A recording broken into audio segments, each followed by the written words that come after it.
Asyhadu an la ilaha illallah.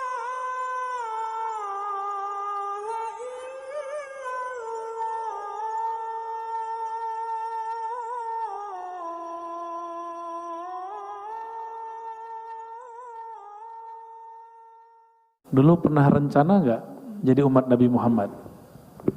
Pernah berkehendak nggak? Nggak tahu, bukan nggak tahu, nggak ingat. Semua ruh setelah dia menyaksikan nur rububiyah Allah pada Nabi Muhammad di alam ruh, mereka ingin menjadi umat Nabi Muhammad sallallahu alaihi wasallam. Makanya selevel Nabi Musa bermohon menjadi umat Nabi Muhammad sallallahu alaihi wasallam. Ya.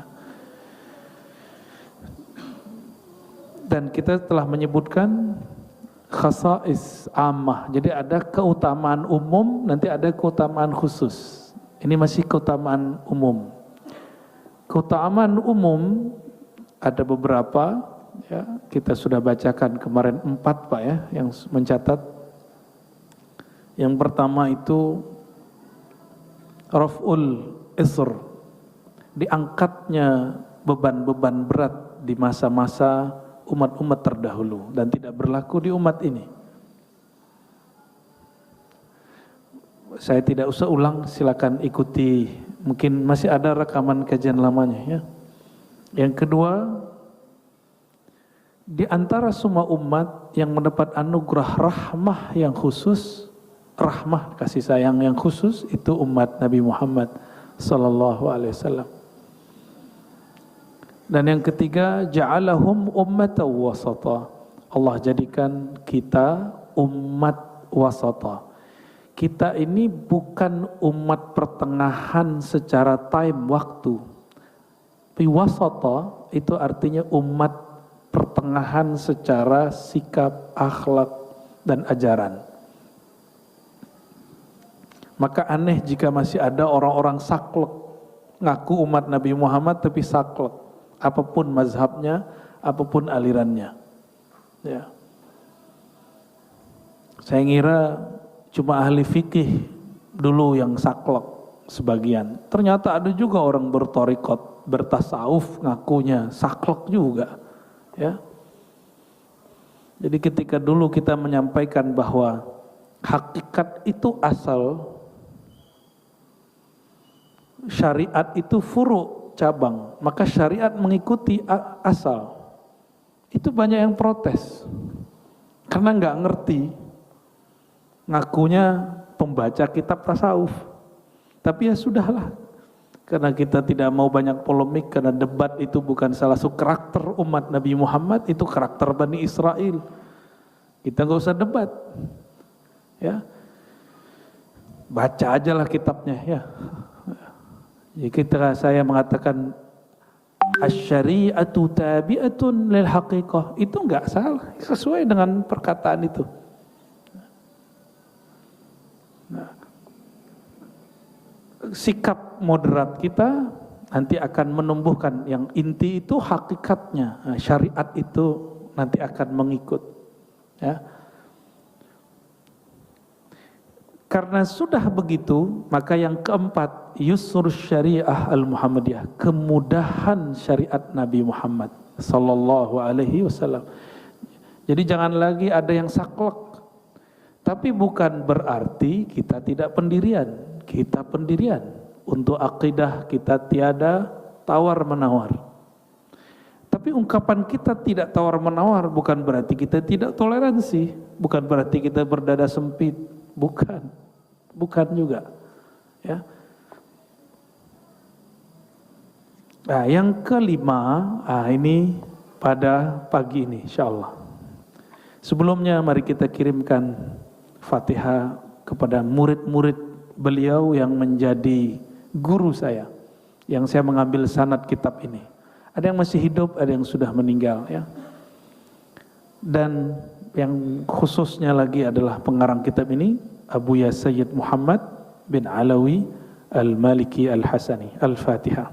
A'udzu billahi minasyaitonir rajim. Bismillahirrahmanirrahim. Shiratal ladzina an'amta 'alaihim ghairil maghdubi 'alaihim waladdallin. Keistimewaan umum yang kelima umat Nabi Muhammad, yaitu umat kita, apa itu? Kamalus syari'atul Muhammadiyah, kesempurnaan syariat Nabi Muhammad sallallahu alaihi wasallam. Bab ini sering disalahfahami oleh orang-orang yang ekstrim dan tekstual untuk mempersempit agama. Padahal ini adalah keluasan beragama.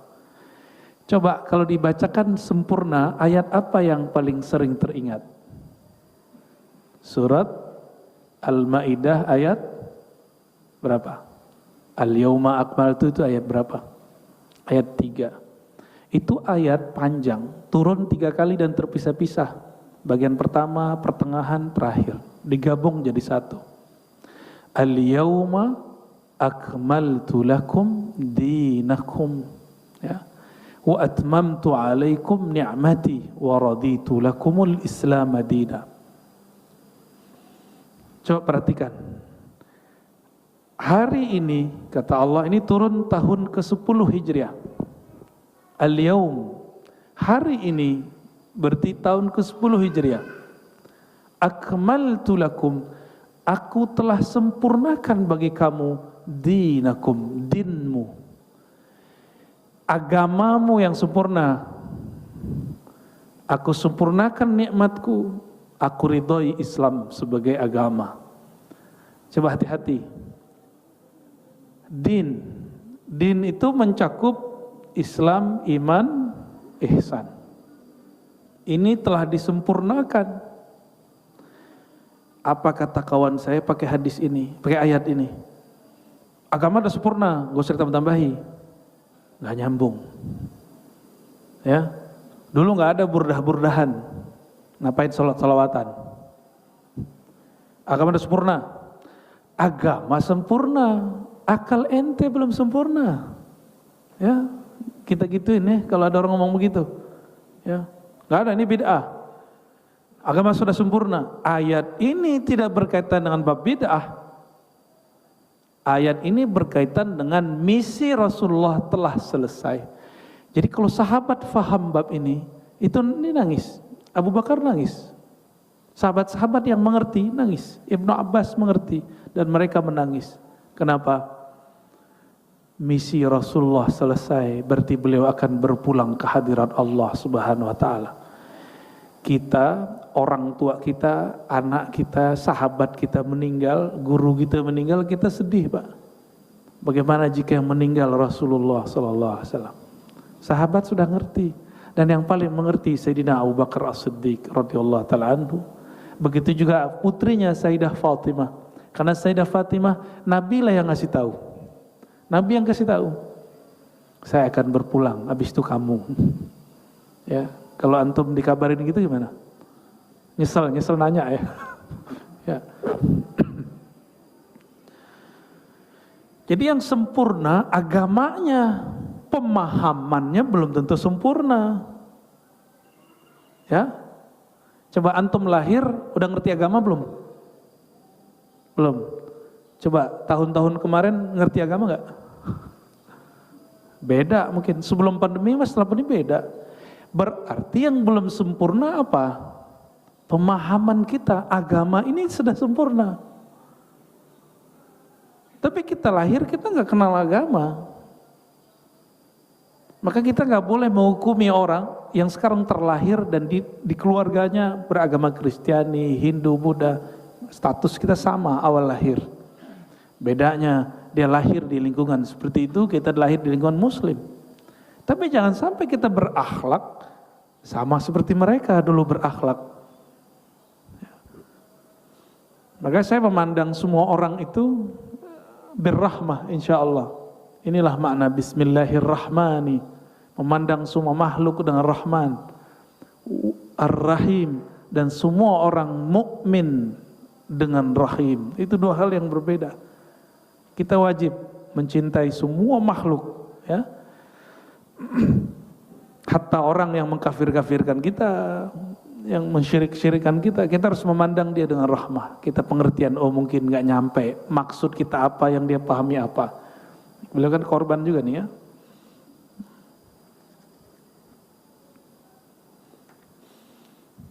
Apa kata Abu Said Muhammad?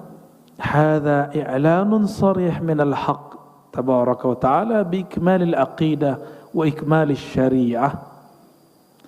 Ini pernyataan tegas dari Allah Subhanahu wa taala bahwa akidah dalam agama ini, syariat dalam agama ini telah sempurna.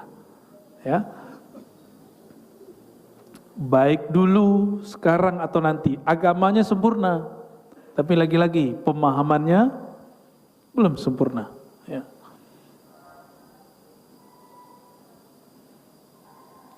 Kalimat ini, ayat ini tidak pernah turun ke nabi manapun.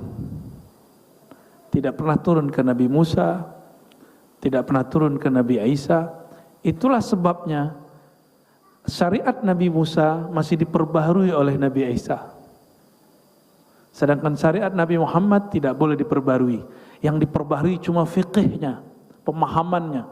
Maka sampai nanti Imam Mahdi pun muncul, syariat tidak berubah. Nggak boleh berubah. Yang berubah hanya fiqhus syariah, pemahaman syariah. Jadi tolong dibedakan, syariat suci, pemahaman terhadap syariat tidak suci. Pemahaman itu disebut ilmu fiqih, ilmu aqidah, ilmu tasawuf, ilmu hadis, ilmu tafsir. Nah ini semua pemahaman produk manusia, sedangkan syariat bukan produk manusia, diturunkan oleh Allah Subhanahu wa taala. Paham di situ? Jadi syariat tidak boleh berubah, tapi pemahaman boleh nggak berubah? Boleh berubah? Pasti berubah. Dahulu Imam Ghazali mengatakan, yas'alunaka 'anir ruh, mereka bertanya kepadamu hai Muhammad mengenai ruh. Katakan ruh itu urusan Rabbku, kamu tidak diberi kecuali sedikit ilmunya. Imam Ghazali nulis kitab Ihya Ulumuddin, itu khidmatkah pada ayat itu? Jadi 4 jilid. Ibnu Arabi nulis 9 jilid. Maulana Rumi, Jalaluddin Ar-Rumi nulis bersyair-syair. Itu semua berkhidmat kepada yang sedikit itu. Jadi beda imam, beda cara dia memahami, sehingga beda juga hasilnya. Oke. Apa bukti syariat tidak berubah tapi fikihnya berubah? Masjid ini berkunut, pakai ya? Kalau nggak berkunut saya pecat mazhab Syafi'inya. Buat mazhab baru dia. Nggak ada hak saya mecat orang dari mazhab Syafi'i ya. Apalagi ngeluarin orang dari Ahlus Sunnah, itu enggak, kita nggak ada hak. Itu gaya-gaya gereja di abad pertengahan. Kalau orang-orang Ahlus Sunnah bersikap seperti itu, dia telah mengulangi kesalahan gereja di abad pertengahan. Ya, dia sudah menjadi tangan-tangan Tuhan. Padahal Tuhan nggak bertangan seperti yang dia bayangkan. Ya, jadi orang-orang yang kemudian menjadi panitia-panitia sorga, panitia-panitia kebenaran, kita enggak. Kita mencari kebenaran, bukan panitia kebenaran. Maka kita tidak akan menghukumi seseorang dengan kebenaran yang kita pahami.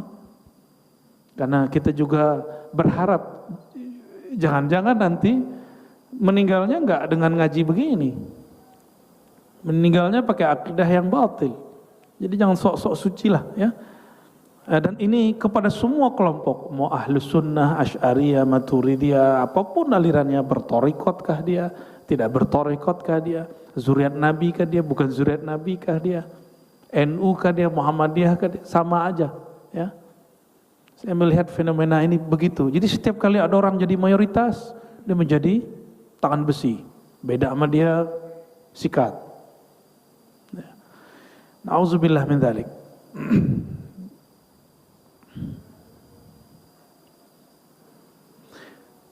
Imam Syafi'i sama-sama baca hadis. Hadis sholat subuh. Gurunya juga baca hadis sholat subuh, Imam Malik. Murid dia, Imam Ahmad bin Hambal baca hadis. Hadisnya sama, Imam Malik baca, Imam Syafi'i baca, Imam Ahmad baca. Ini 3 generasi, Malik guru, Imam Syafi'i murid dari Malik, Ahmad bin Hambal, Hanbali murid dari Syafi'i. Tapi hasilnya lain. Imam Malik tidak baca basmalah baik dijaharkan ataupun disirkan. Tapi mazhab ini sudah direvisi oleh murid Imam Malik. Sekarang mereka masih baca tapi sir. Kalau dulu enggak. Jadi Imam Malik membid'ahkan baca basmalah dalam sholat.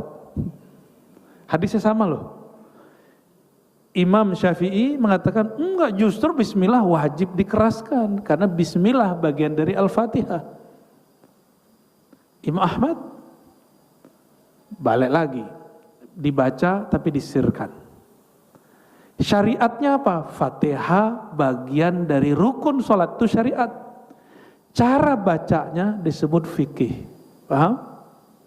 Muncullah cara baca Imam Malik, cara baca Imam Syafi'i, cara baca Imam Ahmad. Syariatnya sholat wajib, Al-Fatihah wajib.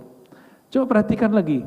Imam Malik mengatakan cukup baca Fatihah sekali dalam semua rakaat untuk makmum, sah sholatnya. Imam Syafi'i tidak, setiap rakaat baca Fatihah. Imam Ahmad kalau kita bermakmum gak wajib baca, imam yang baca. Tuh, dalilnya sama. La salata liman la yaqra bi Fatihatil kitab. Tidak sah salat orang yang tidak baca Al-Fatihah.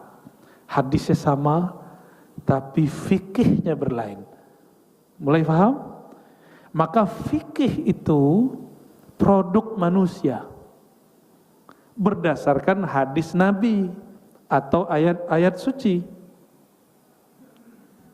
Oke? Jadi mazhab Imam Syafi'i, kenapa muncul mazhab? Karena antum gak sanggup baca hadis Nabi seperti Imam Syafi'i, gak sanggup baca Quran seperti Imam Syafi'i. Maka beliau merumuskan, kalau gak sepakat buat mazhab sendiri aja, boleh kok. Cuma siapa yang ikut ntar? Ya. Ada kawan saya, dia kalau sekarang disebut dengan Qur'ani ya, tapi anti sunnah. Waktu saya khutbah menceritakan kisah Nabi, apa kata dia? Ente baca-baca hadis, itu enggak sahih, enggak ada hadis yang sahih. Yang sahih cuma Quran. Saya senyum, itu aja udah istilah yang salah. Al-Quran itu bukan sahih. Al-Quran di atasnya sahih, namanya mutawatir. Ya, di atas sahih. Mutawatir itu ditransmisikan, diriwayatkan oleh banyak orang. Kalau sahih belum tentu. Itu jadi bingung dia. Ya. Ya udah enggak usah ikut imam. Ya udah enggak apa-apa, enggak usah ikut imam. Terus ente ikut siapa? Langsung ke Quran. Saya tanya, Quran kamu yang mana? Ditunjukinlah Qurannya dia. Ya. Quran dia dibaca. Saya tanya, kamu bismillahnya dibaca apa tidak? Baca. Dikeraskan atau tidak? Tidak. Nah itu udah beda imam tuh. Yang meriwayatkan Quran namanya Imam Asim, Imam Kisai, Imam Nafi'. Kamu Qurannya riwayat yang mana? Jadi dia mengira kalau langsung ke Quran gak lewat imam, berarti langsung ke Allah. Padahal Quran yang saya baca hari ini itu Quran yang juga imam yang meriwayatkannya, namanya Imam Asim. Imam Asim ini dan semua imam-imam yang lain sepakat bahwa bismillah bagian dari Fatihah. Imam Syafi'i mengerti ilmu qiraat. Apa kata Syafi'i? Kalau bismillah bagian Fatihah wajib dibaca di dalam sholat jahar. Itu sejarahnya. Beda-beda tuh. Nah, ini namanya mazhab. Saya ulangi. Syariat dari Allah suci. Fikih, mazhab itu kesimpulan pemahaman para imam dalam membaca Al-Quran dan Sunnah. Maka fikih bukan tandingan Quran. Jadi keliru orang mengatakan gak usah ikut imam, langsung saja kepada Allah. Berarti dia sedang mengadu-adu antara Quran dan mazhab, hadis dengan mazhab. Itu keliru besar, ya, fatal, keliru besar itu. Kejahilan yang dibuatkan pengajiannya, ya.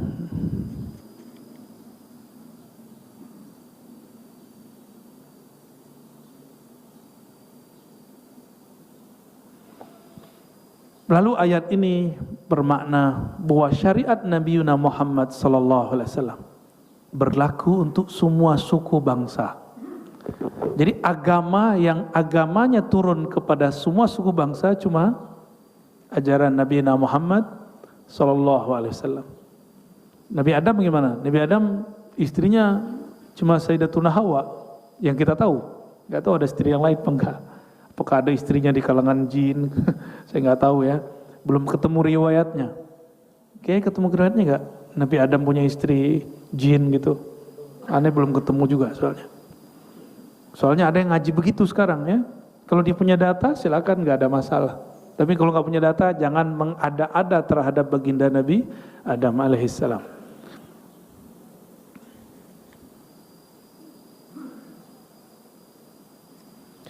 Ada juga yang membatalkan kajian Nur Muhammad. Nggak usah ngaji-ngaji Nur Muhammad, agama sudah sempurna. Nggak nyambung. Ya, justru kajian Nur Muhammad itu telah muncul di zaman sahabat. Yang ngomong Ibnu Abbas, murid Ibnu Abbas. Ya, banyak orang-orang nggak nyambung hari ini tapi ceramah. Ya. Saya berdoa kepada Allah semoga lisan ini dijaga oleh Allah SWT dan kita dijaga akidahnya. Amin ya rabbal alamin. Ya.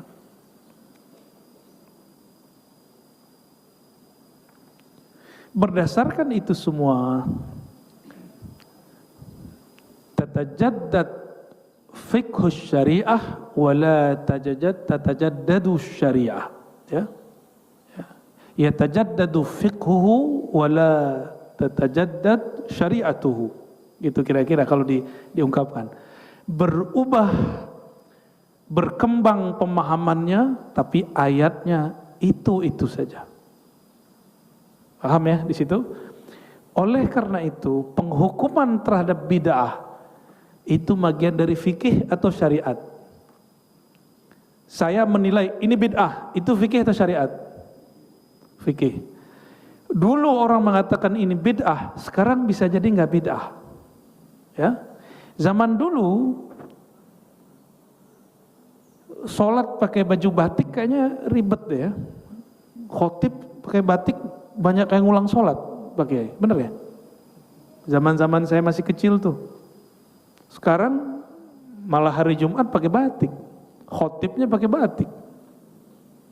Di zaman ayah Buya Hamka, kalau pakai dasi, pakai jas itu dianggap mirip dengan Londo, wong Londo, orang Belanda, ya. Maka disebut tasyabbuh bil kafir, kafir, menyerupai orang kafir, kufur. Dulu, lah sekarang kiai, ya, Pak Kiai ini kalau lagi kerennya pakai jas, tapi bawahnya bukan celana, sarung.